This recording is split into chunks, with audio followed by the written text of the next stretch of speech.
Sa video ito ay unang beses po nating i-maintain o lilinisan itong front brakes or itong disc brake nitong Honda Click version 3 na meron ng 13,000 kilometers odo. So pag-usapan natin kung ano nga ba yung mga dapat natin i-check dito para maayos pong mag-operate yung disc brake natin. Kabilang na po itong caliper po natin, paano yung pag-check kung okay pa yung mga brake pads natin, at yung tamang paglilinis at pagre-regrease po nitong ating mga caliper. Usapan na rin po natin yung mga gagamitin natin para maayos po nating malinis itong ating front brakes at syempre kung paano yung pagdi-DIY ng pag-maintain o linis nito. So magandang hapon sa inyo, Moto Art here, at welcome po sa episode 2 ng 15,000 kilometers PMS po natin dito sa Honda Click version 3, wherein isa-isain po natin yung mga dapat i-maintain o linisin, dapat palitan pagdating ng 15,000 kilometers odo. At nauna na po natin yung fuel filter po natin na napalitan na po natin kasi marumi na. So ngayon naman po isusunod po natin yung braking system nitong Click version 3 at unahin na po natin itong front brake. So dahil magkaiba po kasi sila ng system ng braking sa harap at sa likod. Alam naman po natin sa Click, yung harapan po natin dito ay disc brake at doon sa likod ay drum brake. Kung kaya naman magkaiba po yung paglilinis sa kanila. So unahin na natin dito sa disc brake po natin. So by the way, first time po or first linis po natin ito. Kaya makikita rin po natin kung marumi na po yung loob ng caliper po natin or pudpud na po yung brake pads po natin. Actually, kahit makapal pa po yung brake pads po natin dito, kailangan rin po natin itong linisin at i-regrease para mag-operate ng maayos itong caliper. Kasi naka-expose po siya, maaring dumating yung time na umingay po yung ating mga braking system or yung disc brake po natin dahil wala na pong sapat na grasa dito. Dito sa rubber boots niya, so mas okay. Check po natin yan kung basa pa or may grasa pa or tuyo na. Also, check din natin yung brake pads po natin sa loob. Yung brake pads naman po kasi natin dito sa loob, makikita po natin siya dito pa lang sa view na to ng ating mga motor. Kasi may pads po dyan, which is yun po yung umiipit dito sa disc po natin. At kapag napudpud po yun, is magbabakal to bakal po siya. So kailangan natin bantayan yun. At masisipat natin siya dito pa lang. Ayan, no? Ayan, tapos dito, meron din kabilaan. So base sa paningin natin, visual check, medyo okay pa siya, no? Pero yun, dahil medyo matagal-tagal na itong motor na to, 13K odo na, at hindi pa natin siya nililinisan, linisan na po natin siya para alam po natin kung ano po yung kondisyon dito sa loob. Yung iba pang una nating pwedeng gawin sa bukod sa visual check is yung pagkapa ng disc po natin dito. So itong disc po kasi natin na yan is numinipis po yan katagalan, pero kung di naman agad napupudpod yung brake pads po natin, di naman siya agad mapupudpod. Ito, kakapain lang natin kung pantay pa siya dito sa part na malinaw versus dito sa malabo kasi dito dumadaan yung brake pads natin. At kung kakapain ko siya, pantay naman siya. Malamang sa malamang makapal pa yung brake pads po natin sa loob. By the way, yung iba pala naglilinis or nagme-maintain na lang po ng brake pads nila or ng caliper at saka disc nila kapag pudpud na yung brake pads, kapag need na nilang palitan, para syempre isang bukasan na nga lang naman. Pero yun, kung hindi naman kayo gigil sa paggamit ng preno at medyo matagal mapudpud yan tulad ng dito sa kapatid ko, pwede nyo siyang linisin kahit hindi pa pudpud yung brake pads or kahit hindi pa palitin. Also yun din, kailangan kasi natin ngang i-regrease ito. At yun, para matanggal po natin yan, malinis po natin, kailangan po natin tanggalin itong axle po natin, kabilaan. Di yun nagkakamali, 17 or 19 to. Tapos yung kabila 14, gamit lang tayo ng pampigil at saka ng pampihet para matanggal tong gulong. Also, ma-access po natin itong caliper. Bago tayo magbaklas, siguruhin nyo may nakapatong dun sa harap katulad nung sa akin, bangkito, para nakaangat tong gulong po natin. Hindi tayo mahirapan mamaya. So by the way, sa paglilinis po natin, ayan, share ko na yung mga gagamitin natin. So sa paglilinis, usually degreaser yung ginagamit natin para matipid. Tulad na lang ito, RAC degreaser, para matanggal po yung mga kung mayroon mang mga malalagkit na part or mga alikabok. Tanggal kasi itong RAC bumubula. So iba lang yung lalagyan niya, pero ayan, pang spray siya. Maglalagay ko ng link sa description kung gusto yung umorder niyan. Tapos brush, yung industrial brush lang. sapat na yan. So usually ito yung ginagamit ko. Tapos sa pagre-grease guys, yung gagamitin po natin dito, itong silicone grease. So yung mga unang video natin, ginagamit ko normal grease lang. Pero ito kasi yung pinaka dapat na gamitin natin, recommended, or pinakamagandang gamitin natin para dun sa rubber boots. Kasi rubber part to, so sa normal grease, pwedeng tuyo lang siya at masira yung rubber. Pero itong silicone grease kasi, nasubukan ko na siya recently, mas okay siya kasi mas nag-slide yung maayos yung ating mga caliper dun po sa kanyang bracket. Kumbaga gumagalaw po siya, moving po siya ng maayos. So ito, silicone grease, ang base ko pa lang nagamit at konti pa lang inabawas natin. Kaya naman pag bumili kayo, tatagal na rin siya guys. Tapos meron siyang patusok dito. Pag tatanggalin natin yung takip nito, papalit natin to para pag naglagay tayo is hindi po masyadong messy. Mapunterya po yung loob. Ayan, no? Binotasan ko na yan nun. Lagay din ako ng link nito guys. All goods tong ginamit natin. Hardex yung tatak po niya, no? Tapos alternative po pala natin sa degreaser is itong brake parts cleaner po natin, which is galing sa Honda.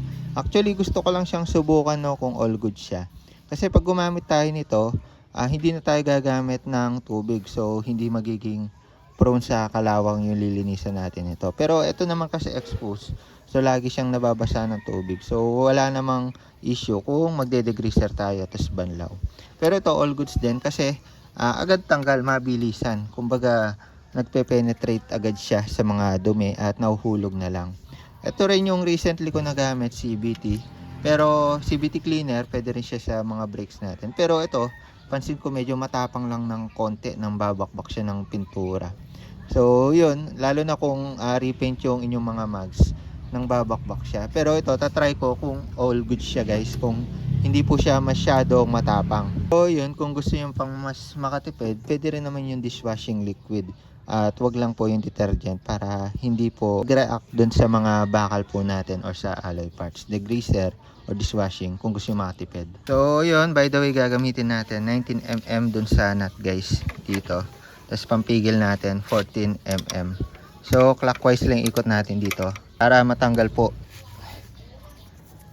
Yun, tapos makakamay na natin.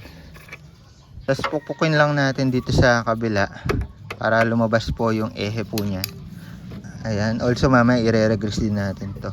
Actually unang ano ko lang din ito, kung di ako nagkakamali, unang tanggal ko lang din ito guys, simula nung dumating siya or pagkabili ng motor.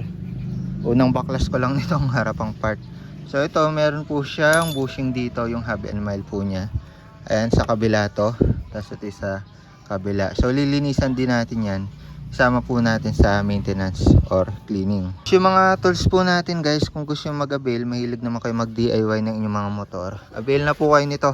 Isang tool set na po siya. Set na po siya. May mga socket, may open wrench, close wrench, mga Phillips, flat screw, tsaka maliit na mga socket wrench. Gamit na gamit ko yan. So yan na lang ginagamit ko pag nagdi-DIY. Lalagay ko po yung link sa description. So yun, ngayon ko lang din nalaman na from casa or from manufacturer, walang grasa itong ehe. So lalagyan natin to guys kasi katagalan, mga ngalawang yan. At pwede mag-stack up yung gulong natin kung hindi natin siya nagagamit. Walang kagrasa-grasa, ito yung tuyo eh. So yun, tanggal na yung gulong natin. Itong disc natin, all goods naman siya. Wala naman siyang uka dyan, pantay na pantay pa. So check naman natin yan, yung loob. So proceed naman po tayo dito sa caliper. So para sa caliper naman po, hindi na natin siya tatanggalin dito sa hose natin kasi may laman tong brake fluid. So hindi natin pwedeng baklasin yan guys kasi tutuloy yung brake fluid. Magbe-bleed tayo at napakahirap mag-bleed. So para maiwasan yon, dahil okay pa naman yung brake fluid niyan, baklasin lang natin to, itong dalawang nut. Tapos nakahang po siya or nakasabit habang nililinisan natin. So gagamit tayo dyan, kung stuck pa yung bolts nyo, gamit kayo ng torque screw. So may nabibili nito set, yung sa akin nawala. So gagamitin ko tong kasama sa mga inclusions nung isang set ko. Ayan o, torque screw siya. Ayan, adapter siya. So sasaksak ko lang yan dito. Tapos, ayun, tanggalin natin dito counterclockwise, itong dalawa. Ay, so yun, napakahirap niya pag stuck pa, inuna ko sa taas. So yun din yung isa sa dahilan kung bakit mas okay na nababaklas natin yung mga stuck na tornilyo. At wag natin patagalan kasi sobrang higpit po nila. Ngayon kung pinatagal nyo pa sa inyong mga motor, hindi kayo nagme-maintain, Sobrang hirap na yan tanggalin. Ito pwede naman tong palitan guys. May nabibili naman ng mga set nito. Kung ayaw nyo ng ganitong torque screw. Kagandahan lang kasi dito, safe sila. Kasi madalang lang makahanap ng mga pangbaklas sa kanila. Ayun, baklasado na rin yan dito. Hirap niya tanggalin. Tigas sobra. So pag nabaklas na yan, tapos binalik natin ulit, hindi na siya ganun kasing tigas nung unang baklas natin. Kasi hindi naman natin pepersay ng todo yan. Ayun guys, nakaano pa siya. Pa-thread lock pa siya. Ayan, kasa configuration. Kaya sobrang tigas niyan. Tigas ng thread lock nila. Sabi lang natin itong mga bolts. Ito pa rin yung gagamitin natin. Wala pa tayong pamalit eh. At ayun, ito na po yung ating mga caliper. So itong buong assembly na to, yan yung tinatawag natin na caliper. So ito yung mechanism na umiipit dun sa disc po natin.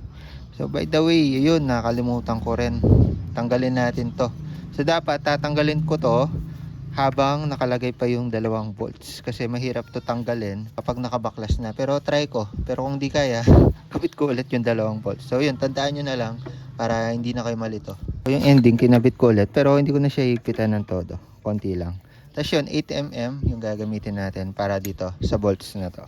So yan, yung pin bolt na yan, yan po yung tatanggal doon sa ating mga brake pads. Yun, katigas niya. Kasing ko na siya ng todo, baka mahirapan ako mamaya eh. Yan, so pin guide data tawag dito kung di ko nagkakamali. Tapos yun, tanggalin na ulit natin tong dalawang caliper bolts natin dito. Yung kay Scarlett natin, pinalitan ko yung mga bolts na ganito, Siam na CNC eh. So yun, ito yung tinanggal natin guys. Dito siya nakalusot. So yan, baklasin natin to. So isa rin sa dahilan kung bakit gusto ko tong i-maintenance. Kasi kung makikita nyo naman, prone na siya sa alikabok, sa mga dumi, at unti-unti kakainin yung pintura itong caliper natin, at papangit na tignan yung ating mga caliper mismo. Also medyo nangangalawang din yung brake pads natin, no? So linisin natin yan, i-degreaser para hindi maging prone sa kalawang. Baklasado na itong pin guide natin dito guys. Ayan, baklasado na siya. Mamaya lalagyan din natin ng graso yan. Kasi ano yan, dyan nagkakakontak yung isang part ng brake pads natin. Makuha na natin tong brake pads. So kung makikita nyo, ayan, visual check. Makapal pa yan. Ayan ang kapal pa niya. Yung pinaka limit nito guys, service limit, hindi ako nagkakamali, 2 to 3 mm kung susukatin nyo sa ruler, 2 hanggang 3 guhit ng ruler. Pero kung visual check yung pagbabasihan, alam nyo naman kung malapit ng mapudpod or malapit na siya magbakal to bakal eh. Pero yung ganito, makapal pa yan guys. Siguro kapag nakalahati na to, yun, pwede na tayo magpalit.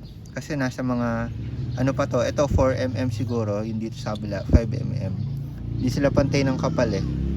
Pero yun, kapag nabuwasan pa ng mga 2 guhit sa ruler, palitan na natin guys.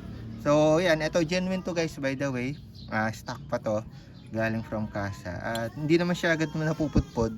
Depende na lang din talaga sa gamit nyo. Kung malakas kayong magpreno, mabilis kayong magpatakbo, syempre biglaan yung preno nyo at mabilis mapudpod itong mga pads natin. So ito lang na may napupudpod dyan guys. Yung sa disc po natin, which is nasa gulong, ay hindi naman po napupudpod agad yan. Ito wala pa naman uka. Napupudpod lang talaga yan kapag pinabayaan nyo tong mga pads ninyo. Kapag nagbakal to bakal kasi yan, or wala na tong lining na to, which is yung napupudpod, yun, kakaskasin niya na yung pads natin. So yun guys, kung makikita nyo naman, may dumi dito sa gitna. Ayan, diba? So kahit makapal pa talaga yung pads natin, need natin linisin yan. 13K Odo, ganito yung itsura ng brake pads po natin. Papalinis na, pero hindi pa naman palitin. At ito naman po yung sa loob. Ayan, dito dahil medyo palubog yung part na to, nagiging catch basin siya ng mga alikabok. Ito, pin guide din to eh. Guide ng ating mga brake pads po natin. Diyan sila sumasandal. Makikita nyo, dumi, diba? Need maintenance talaga yan. Also itong piston po natin, which is yan po lumulubog, umaangat, at mechanism para mag-ipitan po itong brake pads natin. Nangangalawang din yan. Kung kaya naman, kung sobrang kapal na ng kalawang nito, hindi na po siya lulubog at aangat ng maayos. So actually yung pinaka-recommended, kung may time naman kayo, kung masipag naman kayo, pwede na yung tuwing 5K Odo guys, linisin nyo lang, kahit sprayan nyo lang ng degreaser, kahit linis-linis lang. Kasi malaking tulong yon para hindi po maging hindi po maging sirain yung mga caliper nyo. Do matibay naman tong Showa natin, or yung Tokiko pala, I mean, yung stock natin. Tibay naman yan. Pero pag pinabayaan nyo, wala, hindi tatagal yan guys. Tsaka ito pala, yung sinasabi ko sa inyo kanina, na bracket po natin. So dito nag-slide po yung ating caliper. At may rubber boots po yan. So yung rubber boots na yan, may laman po yan na grasa. So yung grasa po niya, I assume na silicone grease yung nandito kasi kasa yan eh. Yun yung recommended eh. Kung makikita nyo, medyo tuyo na guys oh. Ayan pa. So buti na lang nagana tayo. Patuyo na siya. Meron pang konti. Pero parang patuyo na siya. Ayan oh. Kumbaga konti na lang siya. Ayan, kailangan marami yan eh. So itong rubber boots niya okay pa kasi naglalak pa siya dito. Ay, naglalak pa naman. Kung loose na yan guys, palitan nyo na to kasi may nabibili naman. Yung isang rubber boots, hindi ko siya tinatanggal guys ito. Hindi ko to tinatanggal kasi pwedeng masira. Do yung iba natatanggal, pero ako, di ko na siya tinatanggal kasi malilinis naman natin siya from dito. Kasi baka magkaroon ng cracks at mabutas. Papasukan ng tubig. So prone siya na matuyo agad yung grasa. So dito meron pa naman oh. Pero kulang yan guys, konti lang yan. So yung mga kakailangan natin sa paglinis dito, cotton buds para dito sa loob. Ayan, pati itong loob linisan natin. Kasi dyan nag-slide to. Kailangan to na may play or nag-slide para mag-operate na maayos yung front brakes natin or yung disc brakes guys. So yun lang naman yung concept guys. Linisin lang natin gamit yung degreaser natin or yung brakes cleaner. Tapos yung tanggalin natin yung mga lumang grasa at kabitan po natin siya ng bago. So try ko na agad to. Syempre sayang naman kung di natin gagamitin. Pang brakes talaga siya oh. Brake and parts cleaner galing kay Honda. Ayan oh, may naka-drawing pa na brake pads tapos brake shoe. So soon guys, next video natin brake shoe naman yung sa likod. Yung drum brake system yung lilinisan natin. Ganda sa kanya, may nguso na siya oh. Try natin guys kung effective. Ayan. Tapos guys, ito pwede rin siya pang linis ng CVT. Yung iba pinanglilinis ng CVT yan. Kasi ganun din, same purpose din naman. So yun, di pa natagtag yung mga makakapal. Medyo makapal kasi yun. So gamit na tayo dito ng toothbrush tsaka degreaser tubig para matanggal yung kaloob-looban. Also guys, huwag nyo palang pipagayin yung inyong mga lever, yung front brakes ninyo. Kasi luluwa to, itong piston nyo. Pag lumuwa yan, mahirap mag-ipit. Mahirap magkabit ng gulong kasi ito nakadikit na agad. Hanggat maaari wag niyo pipigain yung front brakes lever niyo, wag niyo pipigain guys, wag niyo lalaruin para di umangat to. So kung paano siya tinanggal, ganun lang din siya, magaan lang siya tanggalin pag gano'n. Then spray natin siya ng degreaser. Actually okay din talaga yung degreaser kapag makakapal yung dumi kasi hindi kaya ng mga spray to, yung mga CVT cleaner, brakes cleaner kasi makapal. Pero kung manipis kaya pa eh.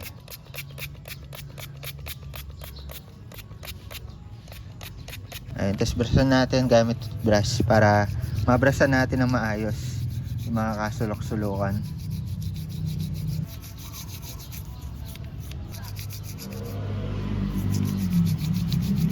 Then tapos sugasan natin to guys. By the way, ngayon guys is Merkules Santo no. So may mga nagpapalaspas ngayon. Ayun sa taas, may mga nagpapalaspas sa libat-bat sa amin na yan no. May cross din na nagbubuhat. Ayan, so sa mga magra-rides yan no, kailangan yung kailangan yung maglinis, mag-maintenance na yung mga motor. Ayan, gamit akong cotton buds guys para malinis natin yung loob. Ayan, kung naririnig nyo yung palaspas yan guys, yung nagpapadugo sa likuran. Ayan o, daming dumi dyan, para lang naglilinis ng tiyang. Ayan o. Ayan. Tapos itong rubber parts, itong rubber boots natin, linisin nyo rin. Ayan, mas okay brasan nyo. So yun, banlaw-banlawan natin para makita natin kung malinis na siya no. So siguro isang round pa ako ng degreaser dito para make sure malinis. So yan, nalinis naman natin. Tapos i-last touch ko nito guys para yung mga kaloob-looban malinis po natin tulad dito. So maganda yung pang spray ng Honda, pang malayuan siya. Ayan o, nakita ko ito sa isang video, naglinis siya ng CVT. Pwede pang malayuan, tapos maganda yung buga niya kasi may naka-integrated siya na nozzle. All goods. Tapos yun guys, okay na tayo dito. Malinis na yan. Next naman po natin itong mga to. So brake pads po natin, kung makikita yung marumi. Itong bracket natin, kapal ng dumi. Pati dito tanggalan natin ng grasa. Pati ito guys, damay na natin to. Ayan o, kapal.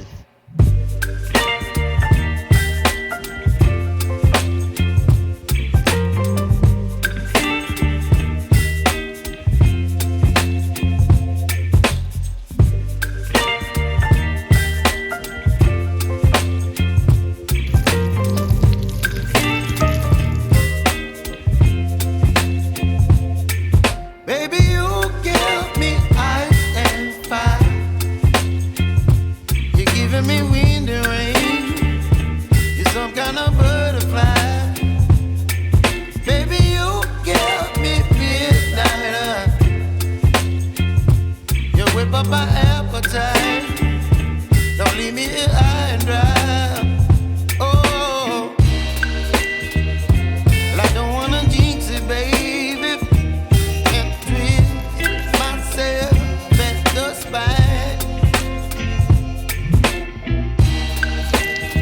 Don't wanna overthink it, baby, it's just twist your body and mine.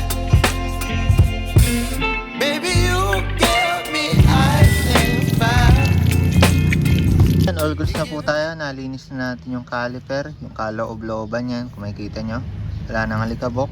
Sinabay ko na rin tong hub and mile guys, so yan, pumuti na siya, nawala na yung mga dumi. Tapos itong mga bracket, pakita ko lang isa-isa. Itong bracket, all goods na guys. Unahin ko na itong brake pads natin, ayan o. Lumitaw yung kulay niya, brownish, tas wala na yung dumi sa gitna. So nakatulong din yung guhit sa gitna, yung grooves, para sa ventilation. Hindi siya sobrang uminit. May iba kasing mga brake pads na pantay lang ng buo. Wala tong hukay na yan or yung uka na yan. Tapos itong caliper or yung bracket natin. Ayan, nalinis natin to. Tapos ito yung pin natin. Niliha ko lang siya ng konti. Kung makikita nyo sa montage natin kanina. Niliha ko ng konti kasi medyo rough yung dito niya. Magaspang. Pinodo ko pa ilinis. Natanggal pa natin ng konti. Pero yun, natatanggal naman pala siya guys. So pag wire brush siguro tanggal ng buo yan. Pero yun, at least kahit pa paano, wala na yung makapal na dumi dito, diba? So yun, nalinis na rin natin tong rubber boots natin guys. So all goods na tayo, nalinis na natin lahat. Punasan na lang natin. Ayan, may mga pa siya, residue ng dumi po niya. So punasan lang natin bago i-assemble.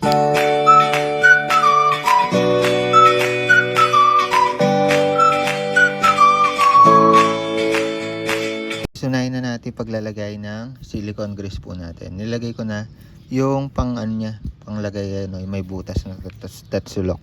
So yun, lagay lang natin tong rubber boot sa taas at tandaan nyo dito, kailangan mag-lock tong dulo dito sa part na to na may konting nakaangat nakikita nyo naman, nakaumbok siya. So kailangan mag-lock ton. So pag hindi kasi nag-lock yan, mapapasukan siya ng mga tubig, matutuyo yung grasa po natin. So shoot lang natin siya dito.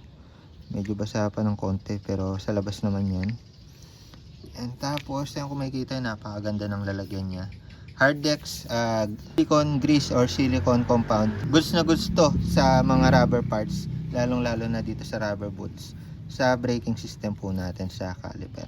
So lagay lang ako ng amount na swak lang, hindi sobrang dami.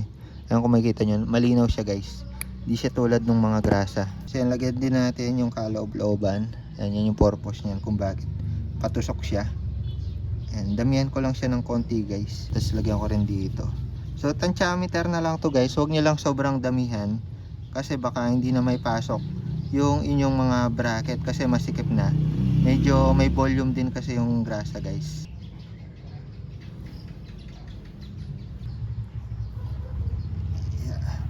Yun, marami-rami na yan, ayun, kung makikita nyo.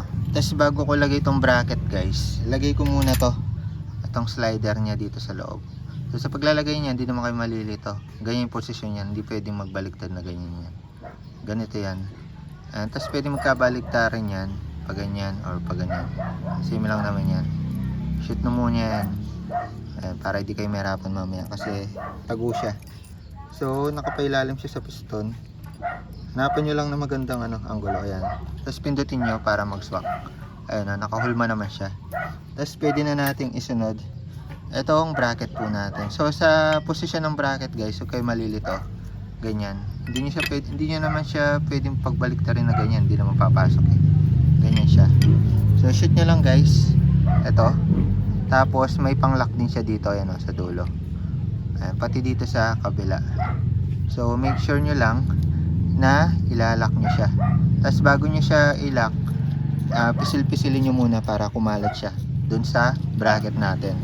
Yung pa siya ng konti dito sa taas kasi parang hindi nalalagyan to. Ayan. Konti lang. Tapos dito sa kabila, hindi natin. Iyon. Tapos lock na natin guys. So sa pag-lock, ayan, dapat nakapasok lang yung rubber boots natin. Paikot. Make sure paikot para hindi siya matanggal. Ayan. Para make sure nyo na nakapasok lahat, kuti-kuti nyo. Tignan nyo kung may part pa na di nakapasok. Pati dito guys. Ayan. Diba? All goods na. So dito lang naman titignan nyo dito kasi yung dito nakapasok. Yung bracket natin nagkakasting siya, no? Pero hindi na dumi yan guys. Parang dumi na lang ng metal. Ayan, no? Parang nag-ano siya, nag-stain siya. Pero ano na siya, malinis na yan. Ganyan lang talaga yung tsura niya. So yun, i-slide natin. Push lang natin. Tignan nyo kung paano siya umangat baba. Ayan, no? May play siya, may play. Tignan nyo kung may play. Pag walang play yan, ibig sabihin, pangit yung nyo, braking system or may problema. So mamaya makikita natin yung performance niyan. Tapos dito naman guys, lalagyan natin ng konting grasa yung contact point nitong ating mga brake pads tsaka nitong ating caliper. So yung position kasi niyan guys, ganyan. So maglalagay ako ng konti dito. So lagay lang ako konti dito sa guide pin. Konti lang dyan guys kasi dyan naka-expose na to, malalagyan ng alikabok. Tapos lagay lang ako ng konting-konti dito sa taas. Konti lang dyan. Ayan, para mabasa lang siya. Tapos hindi siya tuyong-tuyo. So yun, pasok lang natin siya dito sa taas. Ayan, at pagkatapos nyan, lagay na natin toong guide pin. So kahit mamaya na natin to higpitan pag nakalagay na sa motor. So wag nyo kakalimutan guys, may o-ring yan ha. Hindi ko na ginalaw yung o-ring kasi di naman siya natatanggal. Ayan, para mag-interlock lang siya. Baka makakalimutan yung may o-ring dyan. So yung piston natin, nalinis naman yung natin yung gilid, no? Yan yung titignan nyo sa piston, yung sa gilid-gilid. Yan, mamaya ako na itodo. Tapos ito, buka lang natin guys para may pasok yung disc natin. Ayun yung rotor disc. Ayun, no? Swak na swak yan.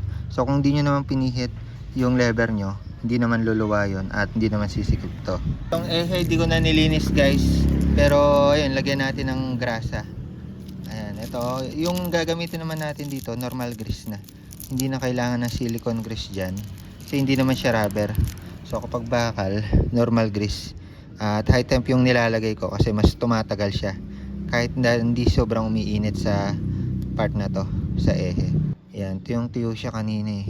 Tapos dito guys, wag nyo rin kakalimutan, spray nyo. Ito, magamit na natin brake cleaner. Dito sa rotor disc natin. So ito, safe to, hindi siya madulas.